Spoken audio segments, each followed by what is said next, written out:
Bem-vindos de volta ao Timorcast, o podcast do Diligente.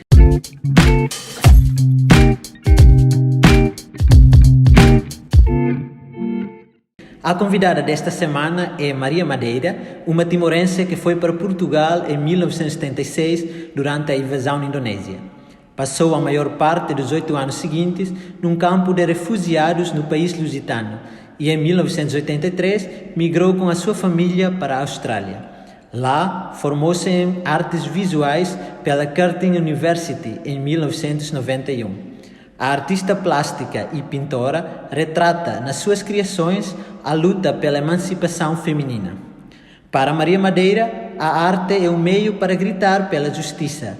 Está agora na Fundação Oriente como curadora da exposição Hassorumalo. Eu sou Miguel Taveiro e comigo está Maria Madeira. Olá, Mana Maria, tudo bem? Bom dia, olá. Muito bem, obrigada. Mana Maria, pode contar-nos sobre a sua infância em Timor-Leste e de como foi a mudança para Portugal? A infância em Timor-Leste foi um paraíso antes da invasão, porque eu cresci em Gleno, o sítio onde nasci. Tive 8 irmãos e juntamente com eles a gente passeava muito e brincava sempre com a natureza em Gleno. Foi uma coisa muito boa.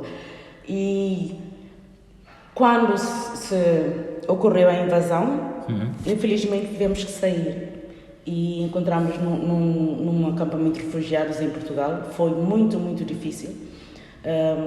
Eu penso que muita gente aqui em Timor pensam quando fomos a Portugal que tudo correu bem, mas como refugiados nada é bom.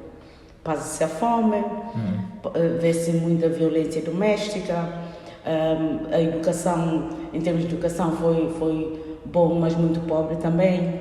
Tivemos muita ajuda com a Cruz Vermelha, mas infelizmente tivemos também refugiados de Angola, Moçambique, Guiné-Bissau, Cabo Verde, portanto os países de língua portuguesa, quando Portugal saiu em 75 das colónias. E na altura eu penso que Portugal era um dos países mais pobres, portanto, para enfrentar as suas próprias dificuldades e tiver que acolher refugiados, foi muito difícil para nós. E passou 8 anos num campo de refugiados no país lusitano. E que memórias guarda desse período? Oh, boy! Foi muito difícil, especialmente como crianças. Nós não percebíamos a dor e as dificuldades que os nossos pais passavam. Eu acho que todos nós que tivemos lá com menos da idade de 15 anos, não fazíamos a mínima ideia que era muito difícil para os mais velhos tomar conta de nós. E como tínhamos que estar sempre à espera da ajuda de Cruz Vermelha e de portugueses que nos ajudavam, era muito difícil, porque eles ajudam quando podem. A maior dificuldade que eu encontrei foi estar na escola, porque uma das diferenças para mim foi não ter uniformes nas escolas. Eu achei estranho, porque sem uniforme a gente podia ver quem era pobre e quem era rico. Com uniforme nós todos somos iguais. Mas não sem uniforme eu ficava sempre muito acanhada de não ter boas roupas. A Cruz Vermelha ajudava com doações de roupas, mas geralmente de pessoas idosas. Portanto, a gente vestia muito roupas de pessoas idosas para a escola, na escola secundária e na escola primária. Eu achava sempre muito triste. E outra coisa que era muito triste era passar a fome, porque em Portugal eles não oferecem refeições para estudantes, portanto quem tem comida pode levar. E eu lembro que tinha um tio na minha cabeça que ia visitar todas as horas de almoço, porque não tinha comida para comer. E eu ficava sempre muito acanhada de mostrar aos outros alunos, aos outros colégios, que nós não tínhamos comida. Então, durante o tempo do almoço, eu tinha sempre um tio para visitar. Saía da escola, sentava fora da escola à espera do sino para voltar à escola. Eu ficava à espera e quando o sino tocava eu voltava e eles perguntavam: onde tu estiveste? Fui almoçar na casa do meu tio. Mas era porque não tinha comida, tinha muita vergonha. Mas esse tio não existe, né? Não existe, era só na minha cabeça, era só para não mostrar que tinha fome em frente dos outros alunos. porque nós não tínhamos comida. Esse foi o tempo mais difícil para mim. Mas também tinha coisas lindas. Porque eu juntei-me ao coro Loroçai, que era um coro de jovens crianças timorenses. O nosso mestre era Cornélio Vianeira Cruz. E com o coro, nós tentávamos mostrar a cultura timorense. A gente cantava muito músicas timorenses, usávamos o tais. E de vez em quando tínhamos que explicar o que nós estávamos a cantar, o que estávamos a vestir. Portanto, nós tentámos mostrar a nossa tradição com o coro. E com o coro tínhamos viagens, tínhamos concertos, portanto, às vezes tinha comida. Então, quando cantava no coro e tínhamos de ir para o culinário, eu estava sempre feliz, porque sabia que ia ter uma refeição. Mas foi uma dificuldade que eu acho a maioria de nós, os timorenses, enfrentamos lá, mas não falamos muito disso. E isso passou 8 anos, né? Sim, 8 anos. Ficamos à espera da ajuda do governo australiano para emigrarmos para a Austrália, porque eu acho que com os refugiados timorenses em Portugal, o governo australiano tinha uma porta aberta para acolher os refugiados na Austrália, mas o processo, claro, leva tempo. Para a minha família levou 8 anos, portanto ficamos lá no caminho de refugiados até virmos para a Austrália em 83. Ok, então como foi que aconteceu a mudança para a Austrália? E foi difícil adaptar-se? Não. A Austrália foi, para mim, eles chamam de Lucky Country, o país de sorte. Para mim foi um país incrível, porque primeiro saímos de acampamento de refugiados e segundo, na Austrália, com a ajuda do governo e os familiares que lá estavam, eu apanhei todas as oportunidades que eu poderia apanhar, porque no acampamento de refugiados eu estava sempre a pensar, vida tem que ser melhor que isso, life has to be better.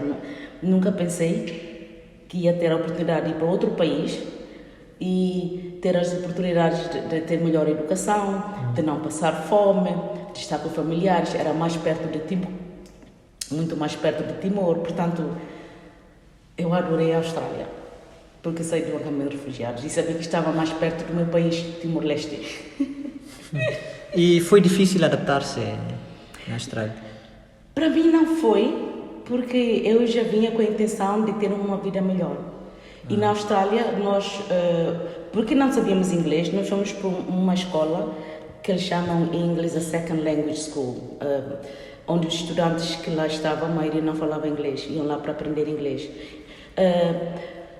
A maior dificuldade foi começar a escola secundária outra vez, porque em Portugal já estava quase a terminar a escola secundária. Mas quando chegámos na Austrália tinha que fazer a escola secundária por causa da língua. Mas eu adaptei-me mesmo bem. A maioria dos estudantes que lá estavam também tinham as mesmas dificuldades que eu e as minhas irmãs, porque nós todos estávamos a aprender inglês pela primeira vez. E tive a oportunidade de tinha classes de arte. Então, para mim, foi um milagre. E em que momento começou a perceber que a arte tinha um papel importante na sua vida? Boa pergunta. Para mim, a arte começou já de Portugal, porque era uma maneira de escapar às dificuldades já em Portugal. Quando eu passava muito tempo a desenhar e pintar no acampamento, fui até o Colégio de Madres, em Braga, e lá também eu fazia muitos trabalhos. E eu sentia, cada vez que fazia desenhos, pintava, eu sentia que era um alívio. Eu esquecia as dificuldades e depois com mais o coro eu notei que a linguagem criativa era muito importante e sempre foi assim para mim.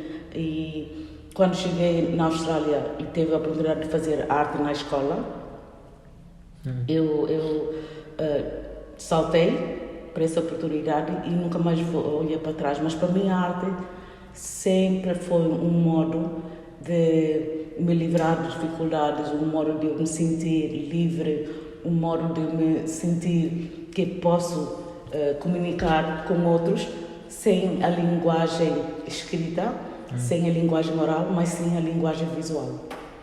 Às vezes eu sentia que queria expressar que estava triste, estava frustrada com, por exemplo, os acontecimentos em Timor.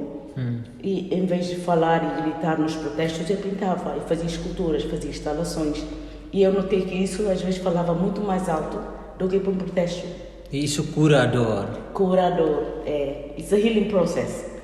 O processo de curar as mágoas que eu tinha no corpo, tanto mágoas psicológicas como físicas. Ok. E quais são as suas maiores referências no mundo artístico? Em que termos? Por exemplo, os artistas que muito mais admiro.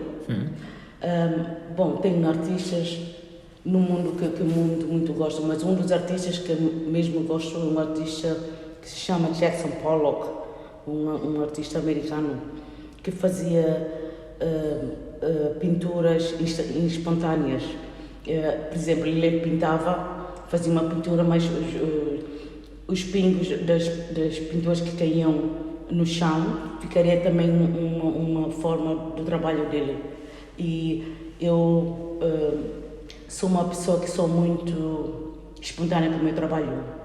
Portanto, quando vi, por exemplo, o massacre de Dili, de Santa Cruz, eu fiz logo uma escultura, porque a reação para mim foi uma reação tão forte, portanto, íamos fazer protestos e, no entanto, eu fiz uma escultura que se chama Massacre de Santa Cruz, 270 a mais, porque foram mais de 270 vítimas, e usei o caibau como referência e pus 5 cruzes por caibau, 54 caibaus, 5 cruzes vezes 54 em 270, e depois formei os caibaus no chão em forma de uma cruz, a dizer que mais de 270 vítimas faleceram no massacre de Santa Cruz. E teve, por exemplo, outro exemplo que foi uma pintura que eu fiz, uma escultura, que eu fiz, chamado Silêncio Falling Gira. Silence at what price? Porque eu li um artigo da UN que falava de um rapaz chamado Fernando Boavida. Ele foi... os militares indonésios apanharam o Fernando, puseram-nos em cima de uma placa com pregos, ele deitado em cima da placa com pregos, e faziam perguntas. Quando ele não respondia o que eles queriam ouvir, eles aumentavam um pneu em cima dele. Depois de 8 pneus, claro, ele faleceu. E eu, quando li o artigo, eu fiquei fiquei mesmo estressada e com muita dor e com muita muita fúria. Então eu fiz uma escultura, uma instalação em que pus uma cama com os pregos, peguei no tais e empurrei o tais para o prego, o tais ficou todo destruído, como uma maneira de dizer o tecido da minha sociedade está a ser destruída. Qual é o preço do nosso silêncio? Esses são exemplos de trabalho que eu faço. Eu vejo um artigo, eu ouço uma história e eu reajo instantaneamente para o que eu vejo. Por isso é que o meu trabalho é tão abstrato. Você reagiu através da pintura, né? Da pintura, da escultura, das instalações, sim. Eu ouço histórias e eu reajo. Eu notei que com essa ação eu tinha mais entrevistas, tinha mais pessoas a quererem falar sobre o trabalho. Portanto, deu-me mais oportunidade de contar a dor da nossa história. Fazer protestos, vem televisão, filma os protestos, a gente grita free, independência para Timor-Leste. Também tem o seu valor, mas eu notei que com as minhas obras de arte, eu tinha mais oportunidade de falar frente a frente e em mais detalhe sobre a dor e as atrocidades que estavam acontecendo em Timor-Leste. Ok. E uma das suas criações mais intrigantes é a pintura que reflete a angústia feminina no tempo da ocupação da Indonésia. Sim. Pode contar-nos um pouco dessa obra e de como foi o processo de a fazer? Ok. Uma das obras que fala muito da dor da mulher, de atrocidades cometidas contra a mulher timorense, o título em inglês é Kiss and Don't Tell. Portanto, beije e não fale. E o que aconteceu, eu quando vim aqui para Timor em 2022, o meu irmão tinha alugado uma casa em Aturilara. E eu fiquei num dos quartos, mas o quarto eu achei tão estranho, porque na parede, mais ou menos à altura dos nossos joelhos, tinha lipstick. Bom, a mulher tinha maquilhagem, não é? E o lipstick estava à volta do quarto, numa forma linear, à volta da parede. E eu todos os dias olhava para a parede e pensava, se calhar as crianças aqui brincavam, porque a altura onde tinha a maquilhagem colada na parede era muito... Primeiro era muito baixo e segundo porque que tinha tanto lipstick na parede. Depois de uns meses eu consegui falar com o nosso vizinho. Ele já estava mais confortável comigo e eu perguntei, tio, no meu quarto tem muita maquilhagem, muito lipstick na parede. Parecia que a gente punha lipstick nos lábios. Sim. E a gente beijava a parede. Beijava a parede. Eu perguntei, tio, o que é isso? Antes era escola de crianças ou alguma coisa? Tinha tipo batom. Batom, lipstick. Pessoas a beijarem a parede com batom. E eu falei com o tio e ele disse, mana, isso era o quarto de tortura. E eu pensei, o que quer dizer com isso? E ele contou-me que os militares indonésios levavam as mulheres para o quarto, punham maquilhagem com batom e obrigavam as mulheres a beijarem a parede enquanto eram violadas. E claro, quando ele falou eu fiquei... E então comecei a reagir outra vez e comecei a usar batom, beijar nas pinturas e comecei a expressar a dor da mulher timorense que beijava as paredes, eles com o batom, com uma maquilhagem e não podiam dizer nada. Por isso é que eu chamei beijo e não falo. Foi uma reação que eu tive e uma maneira de eu falar que a mulher timorense é tão violada, a mulher timorense sofreu tanto e no entanto não se fala muito da luta da mulher timorense na história da nossa vitória. Fala-se muito do herói timorense, o homem que lutou no mato, o grande herói, no Assuai, mas ninguém fala das heroínas. Eu penso que vou fazer mais obras sobre esse tópico, esse assunto, porque eu quando fui para o cemitério dos heróis em Metinaro, fui visitar, levei flores e eu estava à procura de cemitérios de mulheres, não tinha. Portanto, o cemitério dos mártires em Metinaro tem, eu acho, a mãe do nosso presidente, Dr. Ramos Horta, e tem também uma pedra a representar a mulher timorense. Porque é que não estão as heroínas também lá enterradas? Não tem. Não tem. Onde é que elas estão enterradas? Onde é que eu posso ir ao cemitério delas para levar velas, levar flores e agradecê-las pelo sacrifício que fizeram para o nosso país? Eu acho tão estranho e eu acho uma injustiça que a mulher não é a vida e a luta da mulher ainda continua um assunto muito silencioso em Timor-Leste. Comemora-se sempre os heróis da pátria, mas não se fala das heroínas da pátria. Eu acho, porque eu penso que a mulher lutou, que a luta foi muito mais difícil em termos de os homens lutaram tanto, tiveram no mato, lutaram. Mas a mulher teve que lutar 2 vezes. Tinha que lutar como ser mãe e pai em casa, para tomar conta dos filhos. Porque a mulher timorense não tem um filho. A mulher timorense tem 3, 4, 5, 10. E, portanto, se o pai não estar em casa e a lutar no mato, a mulher tinha que ter o cargo de ser pai e mãe. Para sustentar os filhos. Este é primeiro. E segundo, elas também lutavam. Elas eram as portadoras Eles é que levavam mensagens, elas é que eram abusadas, porque o marido está a lutar, portanto agora vamos abusar a mulher. E a luta deles era dos dois lados. Era de sustentar a casa e de lutar. O homem foi lutar. E eu acho isto uma injustiça que não se fala. Se calhar vou ter problemas com o que estou a dizer, mas é o que eu sinto, a minha opinião. Porque a mulher não lutou com a arma, mas lutou com o corpo. Elas tinham que às vezes oferecer o corpo para os militares, para eles darem informação, e depois com essa informação levavam para os nossos guerrilheiros. Não usavam armas para ter informação, mas usavam o corpo. Tinham que fingir que gostavam dos militares, muitos se calhar tiveram que se fazer de prostitutas, e só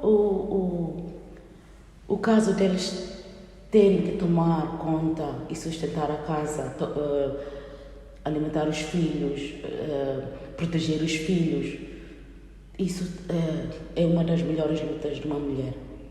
E depois ter que também fazer a luta de ajudar os nossos heróis no mato, já é duplo. O trabalho é duplo, não foi só ir para o mato e lutar. Era vou lutar e vou tomar conta da minha casa. Isso não se fala muito. Eu fico muito infeliz com isso. E como Mana Maria avalia o cenário artístico em Timor-Leste e a participação feminina nesse meio e na sociedade em geral? Ok. Em termos da linguagem, do discurso da arte timorense em Timor-Leste, eu penso que está a ser muito, muito positivo. Eu vejo muito talento em Timor-Leste. Mas, por exemplo, esta exposição do Açor Malo, esta segunda exposição, para mim é a melhor exposição na história, a melhor exposição da arte contemporânea de Timor-Leste na história do nosso país. Porque, primeiro, temos mais que 30 artistas. Segundo, o trabalho é muito diverso. Temos pinturas, temos desenhos, temos esculturas, temos instalações e temos fotografia. E terceiro, é a primeira vez numa exposição em Timor-Leste que temos 6 raparigas timorenses, artistas timorenses como participantes. É a primeira vez na história. Sempre tivemos mulheres, mas geralmente é a Maria Madeira, Mana Gabriela Carlos-Calão.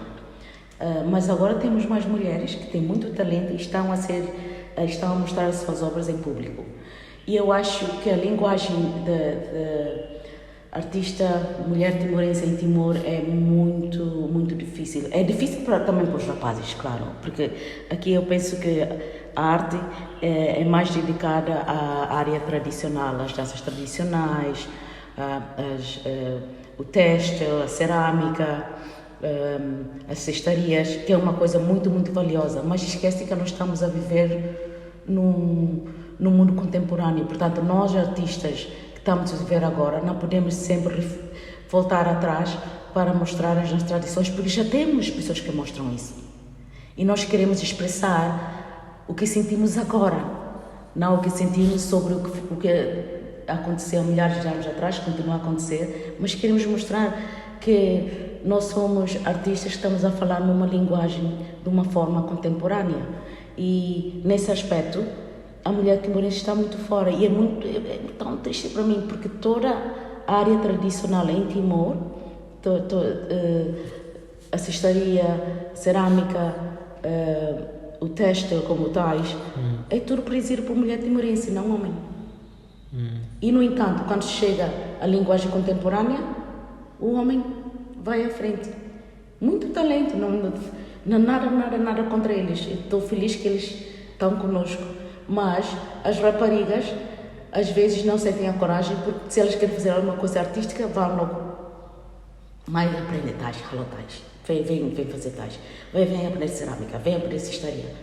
Mas elas, eu própria, com elas pensamos, eu adoro, mas eu quero mostrar o que eu vejo à volta do mundo, a cena, a área internacional, como artistas, tanto mulheres como homens, expressam as suas ideias em termos com obras e a arte visual. E se a gente sempre referir e sempre aprender só fazer tais, a cestaria e a cerâmica, Quando vamos ao mundo internacional, fica-se uma coisa tradicional. A gente não entra na área contemporânea. E nós somos artistas que estamos a viver agora. Nós temos que fazer o que sentimos agora, não o que achamos, o que vamos aprender do passado para continuar o passado. A gente aprende, claro. A gente faz a pesquisa, por exemplo, eu faço pesquisa sobre esta área. Com a minha tese, eu falei sobre a contribuição da mulher timorense na área contemporânea de Timor-Leste. Temos muita influência da nossa tradição, mas nós expressamos esta influência com a linguagem contemporânea. Okay. E o que espera do futuro de Timor-Leste? Eu acho que vai estar muito, muito melhor. A minha ideia, eu acho que é uma coisa muito, muito positiva, mas temos de ter mesmo muita atenção para os artistas. Claro, em toda a área, né? Política, social, religiosa, mas a parte cultural é sempre uma área que nunca tem suporte. Achamos, infelizmente, por exemplo, com esses projetos que estamos a fazer, como esta exposição, a iniciativa veio, por exemplo, da Fundação Oriente. Por que não veio da área de secretária de Arte e Cultura em Timor-Leste? Por que não veio da área por exemplo, do Ministério de Juventude, Desporto e Cultura? Por que não veio da área de Educação, Arte e Cultura? Tudo o que a gente faz vem sempre é sempre de uma iniciativa de institutos internacionais. Eu não compreendo porquê. Timor tem tanto orgulho da cultura que tem e, no entanto, não mostra a cultura que tem como o nosso mundo contemporâneo. Se a gente continuar assim, eu penso que o nosso cordão umbilical será cortado com a nossa ligação com as nossas mulheres que têm feito têm tido muita atenção para a área da cultura de Timor já há milhares de anos, e no entanto chegamos a este século. Não temos coragem de continuar porque não temos ajuda da nossa liderança aqui. Mas estou positiva porque eu penso que com esta exposição e com mais exposição que irão ocorrer, que o governo irá ter muita mais atenção, porque está a ter muita atenção com o mundo internacional. Eles querem saber, vêm aqui fazer entrevistas. Agora o Mão Miguel está aqui a fazer entrevista, portanto as nossas vozes estão a ser ouvidas, mas ainda continuam muito vazias. Se temos uma ou duas vozes, precisamos de uma harmonia de vozes, precisamos de um coro, em vez de ser uma cantora, precisamos de um coro a cantar. Sim, claro. E quais são os seus projetos futuros? Ok. Estou aqui como curadora e como mentor para assistir nessa exposição, claro, e para também dar treinamento aos jovens artistas timorenses aqui.